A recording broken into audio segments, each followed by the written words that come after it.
3주 전에 나누었던 말씀 복습하고 오늘 말씀 나누겠습니다. 뒤에 우리 또 사무총회도 하고 주의 만찬도 하기 때문에 오늘 말씀을 짧게 해야 되는데 짧게 하도록 노력하겠습니다. 3주 전에 여러분 참된 복에 대해서 나누었습니다.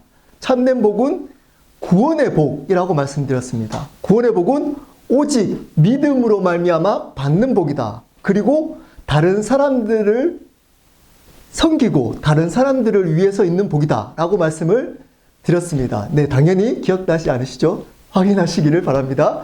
오늘은 율법과 십자가라는 제목으로 하나님 말씀 나누겠습니다.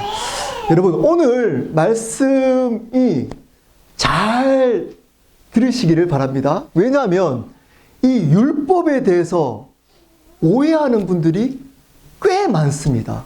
생각보다 율법이 뭐냐라고 물어보면 혼돈을 가지고 있는 분들이 꽤 많은 정도가 아니라 대부분입니다.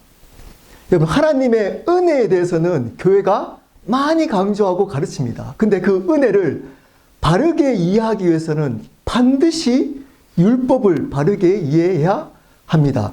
근데 교회 안에서 대부분 이 두 가지 극단에 있습니다. 우리 설교노트 한번 볼까요? 설교노트. 두 가지 잘못된 율법에 대한 태도가 있습니다. 첫 번째입니다. 율법주의자입니다. 여러분, 이 율법주의자는 여러분들이 많이 들었습니다. 그리고 이렇게 착각합니다. 나는 율법주의자가 아니야. 과연 그런지 한번 확인해 보시기를 바랍니다. 이 바리새인과 대표적인 성경의 인물이 누구죠? 바리새인과 서기관들입니다. 이 율법주의자들은 우리의 율법의 행위로, 율법을 지키는 행위로 말미암아 의로워질 수 있다, 구원을 받을 수 있다라고 생각하는 사람들입니다. 그래서 열심히 행위를 합니다. 그리고 하나님이 원하시는 의로움에 다다른다고 착각합니다. 근데 많은 그리스도인들이 입술로는 하나님의 은혜입니다 라고 하지만 실질적으로는 신앙생활을 율법주의로 하는 분들이 많다는 겁니다. 어떻게 할까요? 어떻게 율법으로 할까요? 이런 겁니다. 열심히 헌금을 하면 나는 의로워질 수 있다.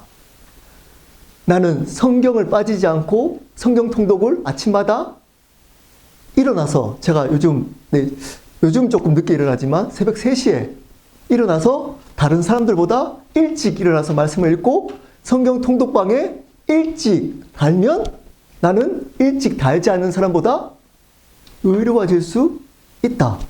기도를 안 하는 사람들보다 일어나서 3시간 동안 열심히 기도했기 때문에 나는 기도하지 않은 사람보다 의로워질 수 있다.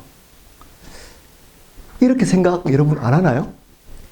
여러분이 어떤 행위를 할 때 그것이 은혜와 연결되지 않고 여러분의 행위가 나를 특별한 사람으로 만든다라고 생각하는 그 순간부터 여러분은 율법주의자가 되는 겁니다. 많은 사람들은 그래서 어떻게 하죠? 내가 교회생활 열심히 하면 열심히 하지 않는 사람들을 어떻게 하나요? 판단합니다. 비판합니다. 기도하지 않는 사람, 예배 빠지는 사람, 헌금하지 않는 사람, 이런 사람들을 판단합니다. 여러분, 율법을 지키는 바리새인들, 서기관들, 율법을 지키는 자체는 선한 건가요? 악한 건가요? 선한 겁니다. 여러 가지 질문을 할 텐데 여러분 속으로 한번 대답해 보십시오. 율법은 선한가요? 악한가요? 자, 여기까지는 다 대부분 선하다고 합니다. 자, 그러면 율법을 지키는 것은 선한가요? 악한가요? 이때부터 헷갈리기 시작하죠. 율법을 지키는 것은 여러분 확실히 알고 있어야 됩니다. 율법을 지키는 것은 선한 겁니다. 율법은 하나님이 하나님 관계를 맺기 위해서 우리에게 주신 선한 겁니다. 계명, 말씀을 지키는 것은 선한 겁니다. 자, 그러면 율법에 속하지 않는 율법으로부터 자유한다라고 할 때 그게 뭘까요? 악한 게 뭘까요? 율법을 지킴으로 말미암아 내가 의로워질 수 있다라고 하는 것이 악한 겁니다. 율법을 지킴으로 내가 구원을 받을 수 있다라고 하는 것이 악한 겁니다.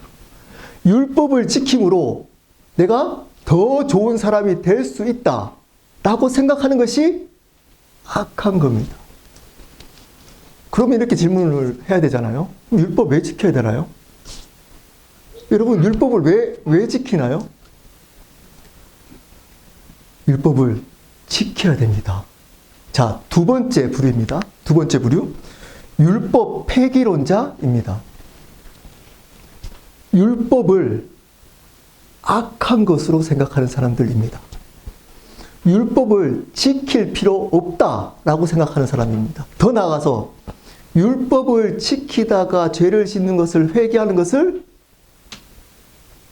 것 자체가 잘못된 거다. 구원을 받지 않은 증거다라고 생각하는 사람들입니다. 율법 폐기론자들도 율법주의자들과 마찬가지로 위험합니다. 오늘 말씀 한번 볼까요? 마태복음 5장 17절, 18절 말씀입니다. 제가 읽겠습니다. 내가 율법이나 선지자를 폐하러 온 줄 생각하지 말라. 폐하러 온 것이 아니요 완전하게 하려 함이라. 예수님이 직접 말씀하셨습니다. 율법이나 선지자를 폐하러 오지 않았다라고 합니다. 완전하게 하려 함이라. 더 나갑니다. 18절입니다. 진실로 너에게 이르노니 천지가 없어지기 전에 율법의 1.1획도 결코 없어지지 아니하고 다 이루리라. 당황스러울 수 있습니다. 네, 율법주의자들이 환호할 수 있습니다. 이 말씀 가지고. 여러분, 이 말의 뜻이 뭘까요? 율법 자체는, 다시 강조합니다, 선한 겁니다. 다시, 율법 자체가 선하기 때문에 율법을 지키는 것은 선한 겁니다. 악한 것이 뭐라고요? 율법과 의로움, 구원과 연결시키는 것만 악한 겁니다. 이것만. 우리는 예수님 직접 말씀하시기를 율법을 1.1획도 없어지게 하면 안 된다 라고 합니다. 율법을 지켜야 된다는 겁니다. 지켜야 된다는 겁니다. 여러분, 율법 폐기론자들이 이렇게 얘기를 합니다. 조금만 열심히 해서 예배에 빠지는 분들, 예배에 좀 늦게 오시는 분들, 오늘 좀 늦게 오신 분들 많았죠? 일찍 오십시오 라고 하면 어떻게 얘기하죠? 율법주의자다. 그 예배를 그렇게 율법으로 해서 그렇게 얘기하는 것이 율법주의자다. 이렇게 이야기합니다. 헌금 생활 해야 되나요? 안 되나요? 해야 됩니다. 예배에 빠지지 않고 잘 드려야 되나요? 안 드려야 드려야 됩니다. 기도해야 되나요? 안 해야 되나요? 해야 됩니다. 말씀 읽어야 되나요? 네, 읽어야 됩니다. 몸부림쳐야 합니다. 반드시 해야 합니다. 자, 잘못된 게 뭐라고? 그거 하는 것은 잘못된 게 절대 아닙니다. 뭐가 잘못됐다고요? 그것을 함으로 내가 남보다 의로워졌다라고 하는 그것이 잘못된 겁니다. 이거 헷갈리면 큰일 납니다. 여러분, 이거 헷갈리면 큰일 납니다. 우리는 하나님의 말씀, 계명을 반드시 지키며 살아가야 합니다. 몸부림치며 살아가야 합니다. 그냥 율법으로부터 자유한 사람과 율법 폐기론자와 구별할 수 있어야 합니다. 율법으로부터 자유한 사람들은 율법을 통해서 내가 의로워지지 않고 율법을 통해 율법을 지킴으로 하나님을 영화롭게 한다고 주장하는 사람들이 율법부터 자유케 된 사람입니다. 근데 율법 폐기론자들은 어떨까요? 율법을 지킬 필요 없다. 그것을 강조하는 사람들 율법주의자들. 라고 이야기합니다. 여러분, 이 양극단 율법주의자들은 어떨까요? 자기가 하는 행위 가지고 그거 가지고 하나님께 영광 돌리는 게 아니고 의로워졌기 때문에 이 사람들은 교만합니다. 자기가 특별하다고 생각합니다.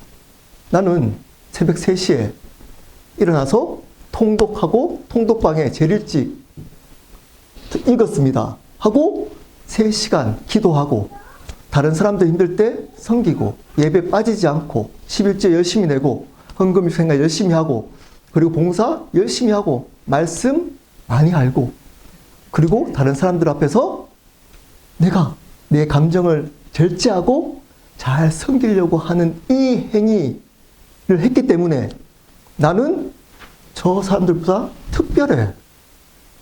나는 하나님이 나를 특별히 사랑해. 라고 하는 사람들이 율법주의자들입니다. 율법 힘들죠? 어렵죠? 그렇게 살기가. 여러분, 우리의 죄성은 어떤 줄 아십니까? 어떤 일을 하면 하나님께 영광 돌릴까요, 여러분들은? 절대 그렇지 않습니다. 저부터 그렇지 않습니다. 알아주기를 원해요. 제가 어떤 것들을 하면.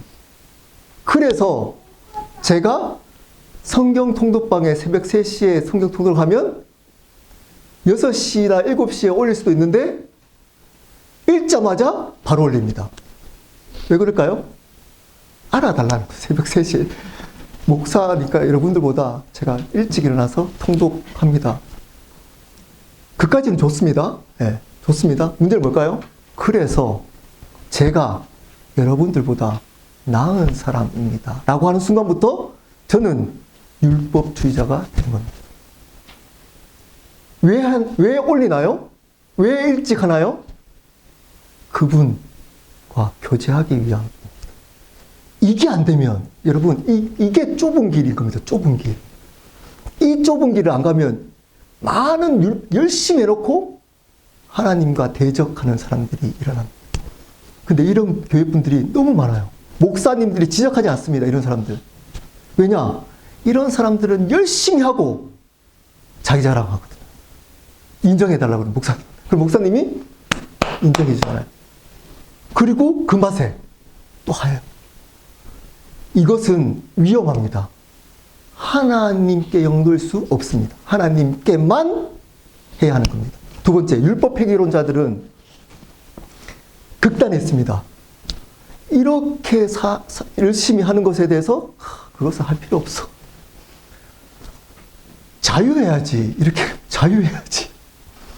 하나님 앞에 율법으로부터 자유케 되었기 때문에 괜찮아. 죄 지어도 회개하면 돼. 반대로 회개할 필요 없어. 이렇게 얘기합니다. 그런가요? 여러분, 왜 율법을 지켜야 되나요? 그분의 은혜 때문입니다. 그분이 우리에게 먼저 약속을 지켜주셨기 때문에 우리가 그분에 향한 율법을 지켜드리는 것입니다. 이것이 바른 율법에 대한 태도입니다. 정리합니다. 율법 자체는 선한 겁니다. 율법을 지키는 것도 선한 겁니다. 율법을 지키며 살아야 합니다. 여러 가지 말씀에 나오는 율법을 지키며 살아야 합니다. 그러면 다 지킬 수 있나요? 그래서 예수님이 말씀하셨습니다. 마태복음 22장 37절부터 40절 말씀 우리 한 목소리로 읽어보도록 하시겠습니다. 시작!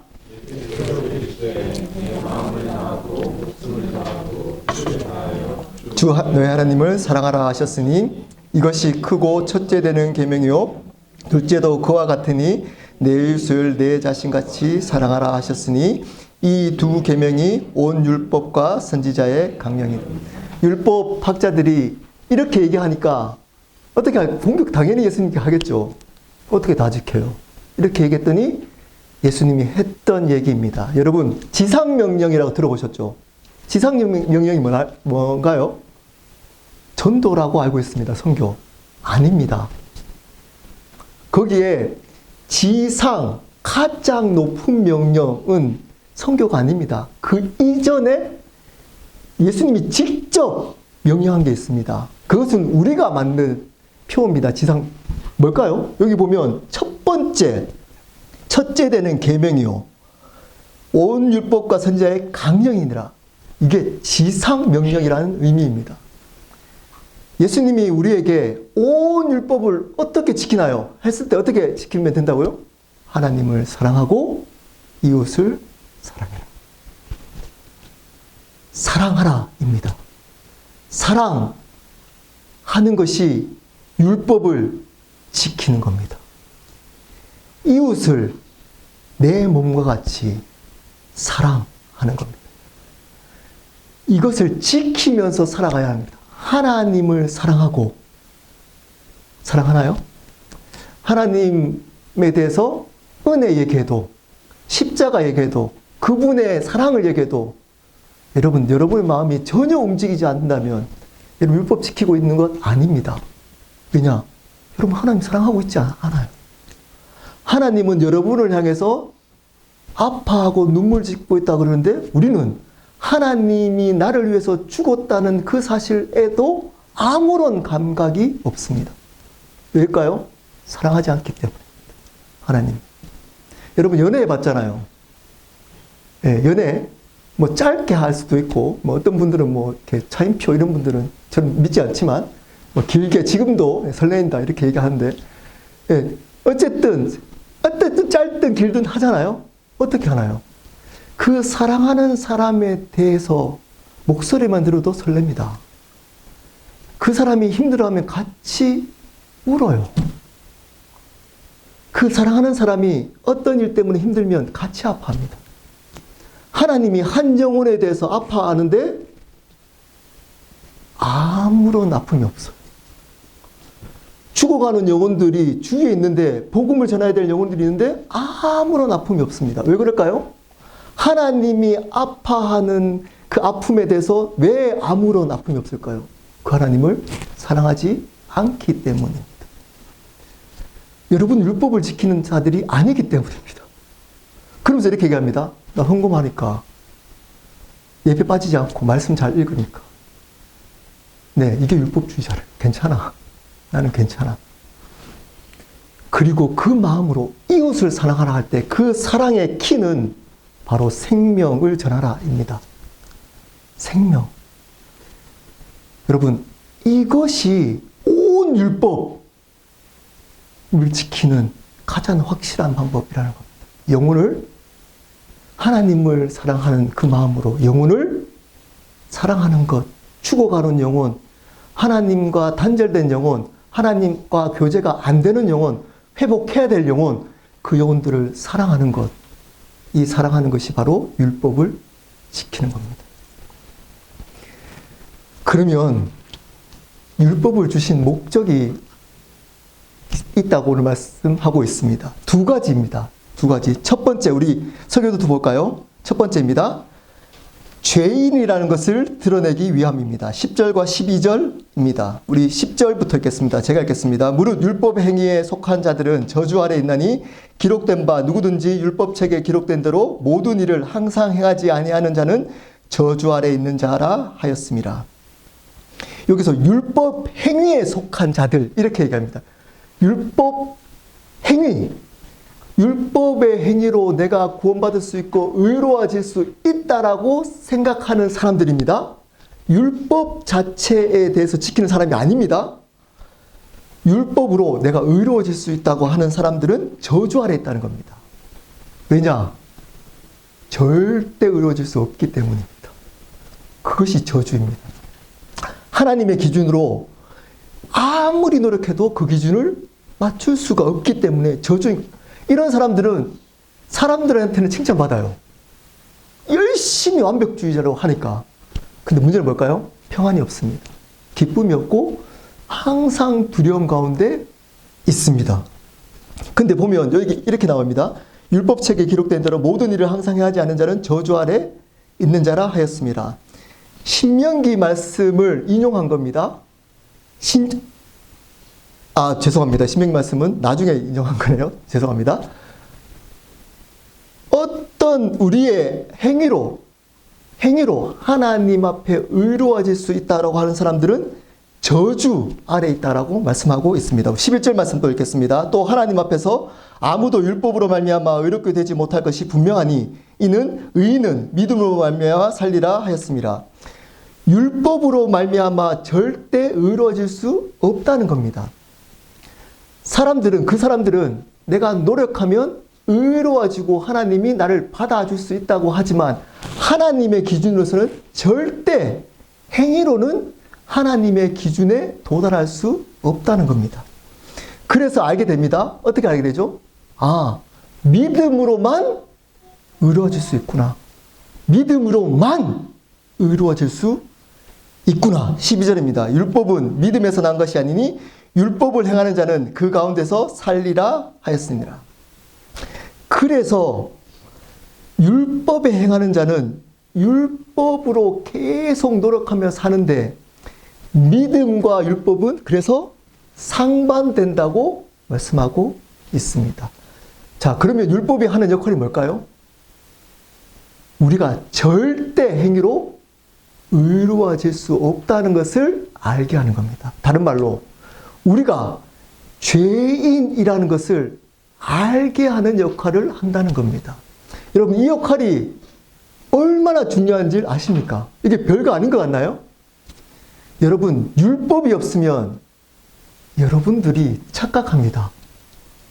의인이라고.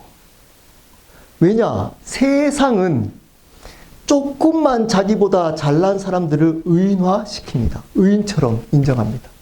나보다 조금 착한 사람을 의인처럼 이야기합니다. 조금 더 성공한 사람들을 의인처럼, 영웅처럼 세워갑니다. 근데 하나님의 율법을 거기에 갖다 댑니다. 그 율법이 뭐죠? 뭐죠? 너가 주인. 누가 주인이냐? 를 묻습니다. 너 왜 그거 해? 너 그 일 왜 해? 라고 할 때 그것이 내 안에 대부분 뭐 때문에 할까요? 나 때문에 합니다. 성공하는 것, 돈 버는 것, 옆에 가족들을 챙기는 것, 궁극적으로 누구를 사랑하는 것, 열심히 살아가는 것, 다 나 때문에 하는 겁니다. 그 율법을 갖다 댑니다. 이것이 뭐라고요? 죄야.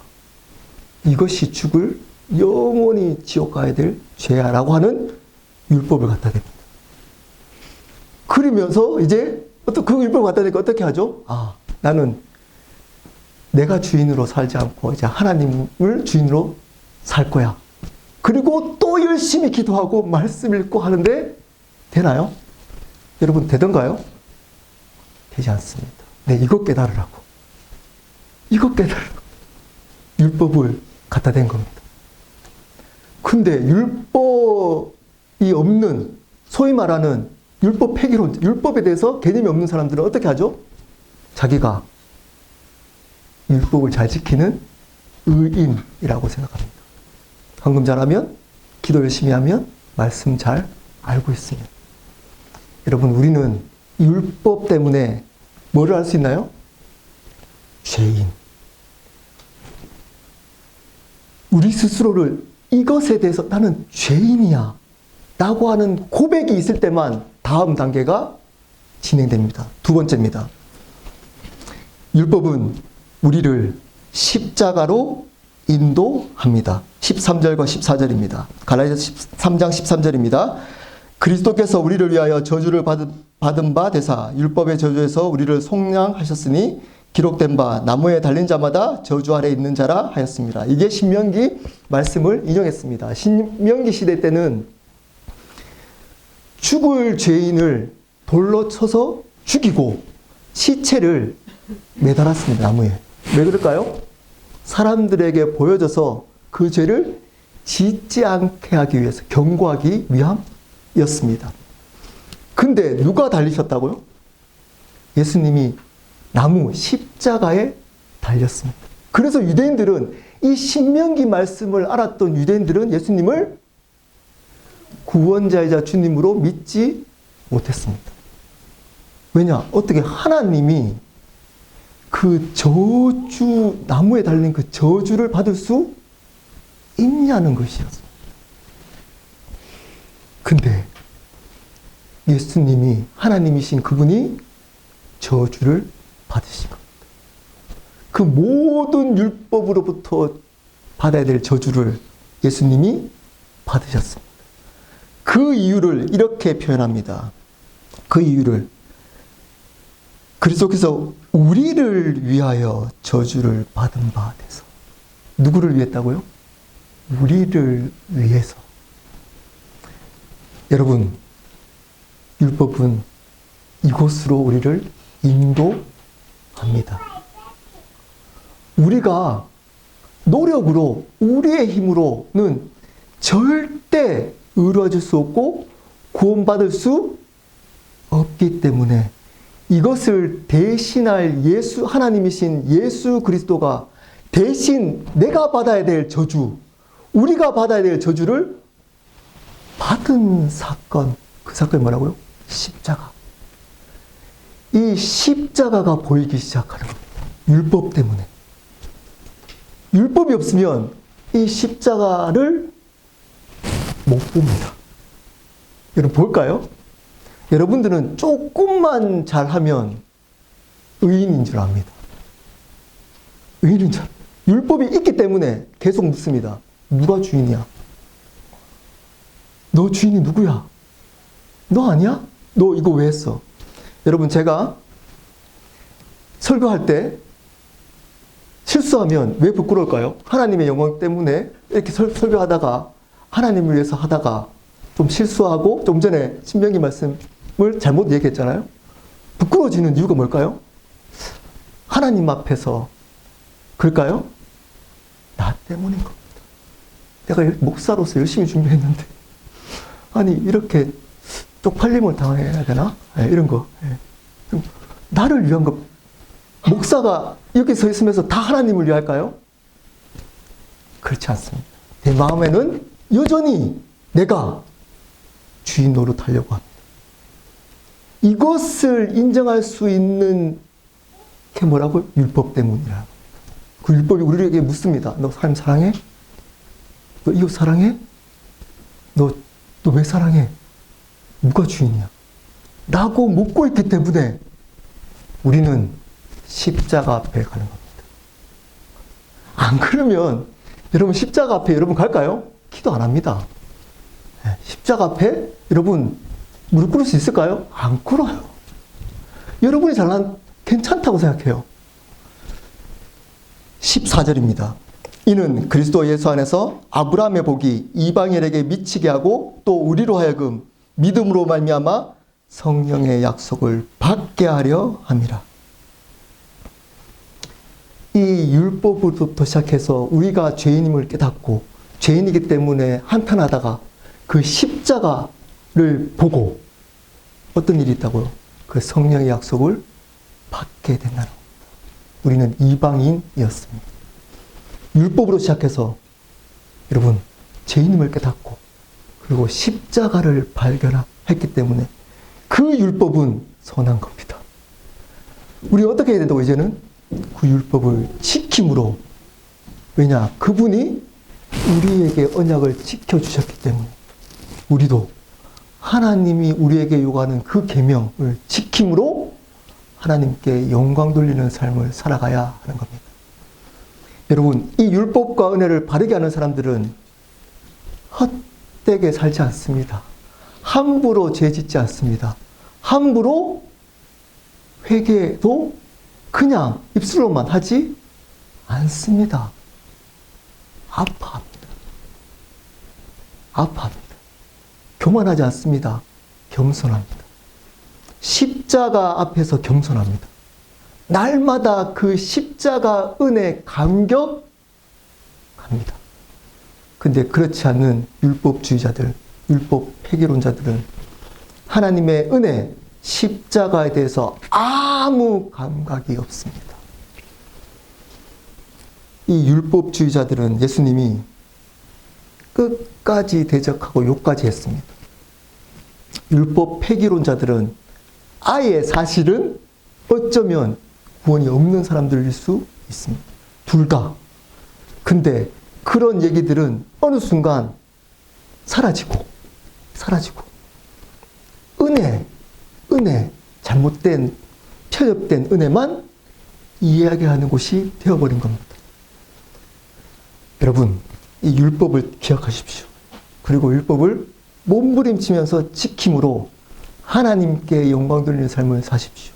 그렇지만 겸손하십시오. 그렇게 지킬 수 있는 것은 그분의 은혜 때문인 겁니다. 우리에게 주어진 모든 노력할 수 있는 것, 드릴 수 있는 재정, 건강, 지식, 모든 것은 그분의 은혜입니다. 그 은혜를 붙들고 살아갈 때 성령의 약속을 하나님이 지켜 주시는 겁니다.